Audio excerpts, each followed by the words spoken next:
All right, can you see this groove here? Right there. That is where the factory injected molded plastic, and see, there's still some left in there.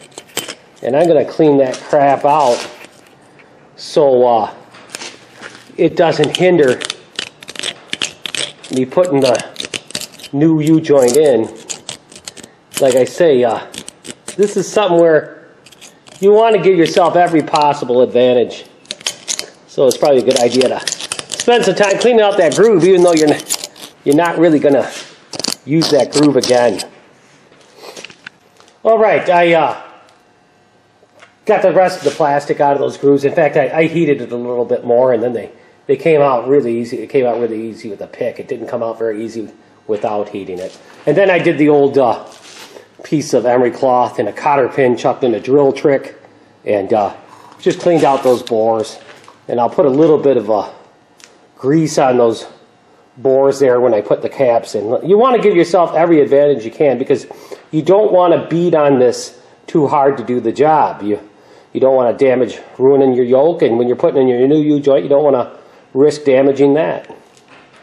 One cool thing here is, between all the heating and beating, removing the U-joint, as a bonus, I got my drive shaft slide fixed so it slides quite easily. I couldn't even move that thing before, and now it moves pretty nice. So I got that taken care of, and that's a pretty important thing for the drive shaft to be able to do whenever the suspension compresses. Of course, this drive shaft has to compress along with it.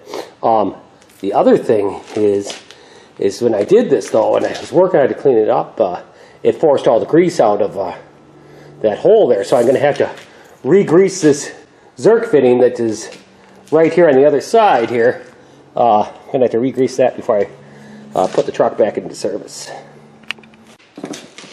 Now, as far as I'm concerned, the name of the game in replacing U-joints is give yourself every advantage you can give yourself. That means cleaning out these holes in the yoke as good as possible. Like I say, I took some emery cloth and cleaned them up. Some people say, oh, you shouldn't do that because you'll increase the bore of that yoke. I think as long as you don't go nuts, if all you're doing is getting it cleaned up, you're not going to really be hurting anything. So I always clean them up with some emery cloth. There are people out there that would disagree with me. Then you can put some grease on those holes, and now we can put the new caps in. All right, now an intelligent person, once this drive shaft is out of the truck, would replace both U-joints. So that leaves me out. But if you're going to be replacing a U-joint on one side of the drive shaft and not the other, it's a good idea to put some tape around the U-joint you're not working on so the caps don't fall out and inevitably go in the dirt and get a bunch of crud in them. Okay, now to replace this U-joint here in the front, this particular one has a grease zerk in the cap, in one of the caps, so you don't have to worry about which way the U-joint faces. But if it was in the body of the U-joint, and this here has got a lump in it where it normally would be, you see that lump, that's normally where the U-joint would be, right there. You have to make sure that's in the right place. In other words, facing the right direction. Normally, they'll face the drive shaft, the U-joints. So just be aware of that. It's a good idea to look at your vehicle before you take it apart and see which way the U-joint is facing. And if you can get a grease gun on it where, you know, in its present condition. But one way or another, make sure you know which way your U-joint should, your grease zerk on your U-joint should face. Okay, so like I showed you there, I just set the cross right in the yoke there. And then we will just set a cap right up on top of that yoke. Then we'll turn the U-joint upside down and or 180 degrees, whatever you want to say. And then we will put the cap in on the other side, and we will tap that in with a hammer. Now this particular U-joint here has got a cap, probably the last one I pick up, with a hole in it. And that's where the U-joint is on this one. Okay? Let's see if you can see that on. Oh, that isn't the one. That's why I can't see it. Let us take a look here. Oh, here it is. there's a hole and the grease zerk goes there, which is really cool in some ways because it makes it really easy to get to the grease. The disadvantage is if you have it on a drive shaft, it can bottom out on something and you can tear it out. Where I'm going to put that in on this particular one, I'm going to have the one with the grease zerk on the one that has the caps that are held on, the side of the cross where the caps are held on with these saddles, because I do have to do some amount of hammering to get this U-joint in, and I don't want to hammer on the one with the hole in it. So the ones here in this yoke, I'm just going to use the solid caps. And the ones with the saddle will be where I put the one with the grease fitting. Now to start out with, I put a cap in one of the holes of the yoke. And I had it down here on this anvil part of the vise, the drive shaft. And I just tapped around the edge of that cap just to drive it in. I didn't drive it all the way in because I want to make it easy to get the cross in. And you need all the clearance you can get. These things barely fit in there anyway. Okay? So at this point, what I'm going to do is I think I'm going to have gravity on my side. I'm going to flip the drive shaft 180 degrees and we'll install this cross. All right.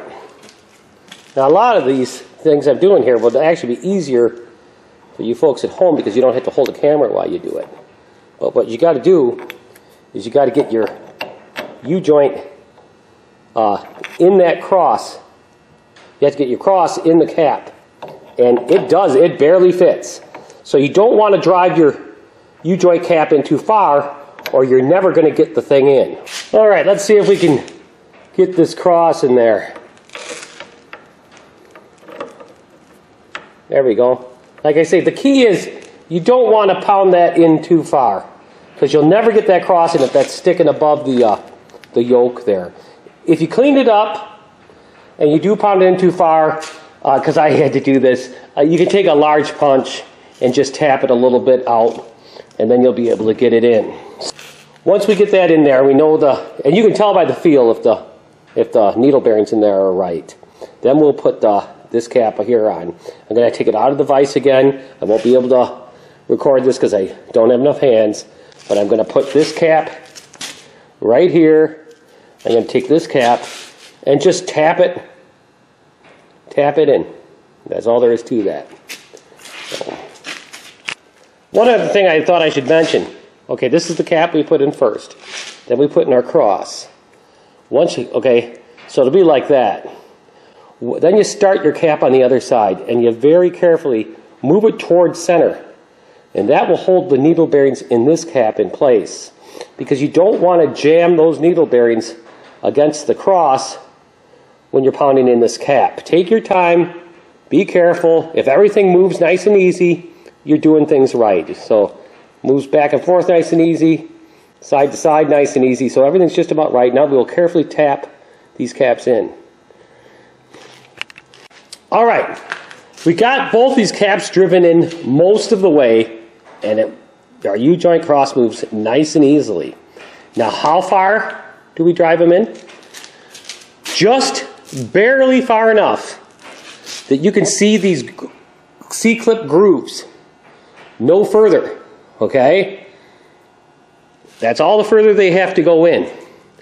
And when it's done, it still needs to move freely. So you're going to keep tapping on these and check your other side as you do it. Make sure your other side isn't getting driven in too far until you see those grooves for the snap rings. Then once whatever side shows up first, a full snap ring groove, put the snap ring on that side. And then you can work on tapping in the opposite yoke or cap in the yoke just enough so you can expose that groove, and then you put in your other snap ring. Our snap ring fits in our groove on this side, but it does not fit quite in the groove on that side. So what we're going to do is we're going to install the C-clip on this side, and then we will concentrate on tapping that cap in just a little bit more so we can put the C-clip in on that side. Okay, our snap ring is in on that side. It's the kind of brass colored thing right there. They're easy enough. You can pretty much just press them in by hand. But on this side here, I do have to drive this cap in just a little bit further to get this groove for the snap ring exposed enough. Also, my U-joint it moves just a little bit more roughly than I want it to, but I think when I tap this cap in, that should remedy both problems at the same time. Kind of drive this yoke towards center a little bit more. Okay, there we got it. Our snap rings are in on both sides.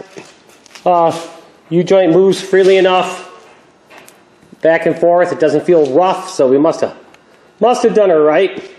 Now we'll put a piece of tape around this cross to keep those caps on, make sure they don't fall off, and then we will install it in the truck. One last thing. On your U-joint, you'll get 4 of these C-clips. They look like they're copper or brass or some non-ferrous material, but they're just steel. They stick to a magnet. But since the other side of that U-joint is held on with these saddles, you don't use these retaining clips on the other side of the U-joint cross. However, don't just throw them away. Save them. They don't take up much room. Someday in the future, you could be working on a U-joint, and you'll be trying to press one of these C-clips in, and it'll go boing, and it'll go flying, and you won't be able to find it. And you hold on to stuff like that, put it someplace where you know you'll be able to find it someday, then you'll have them. On things that are small, that you know, they don't take up much room, and they're kind of universal, save those things. Because, boy, in the middle of the night, a Sunday night, and you lose one of them C-clips, it's a pretty sad situation unless you have another one. So, that's all we have for right now. I still have to put the U-joint in, the drive shaft in the truck. Thanks for watching, and if you liked what you saw, please like, share, and subscribe. You know, do all the stuff it takes to make this the #1 channel on YouTube. And till then, we'll see you next time here on the Fix Yourself channel.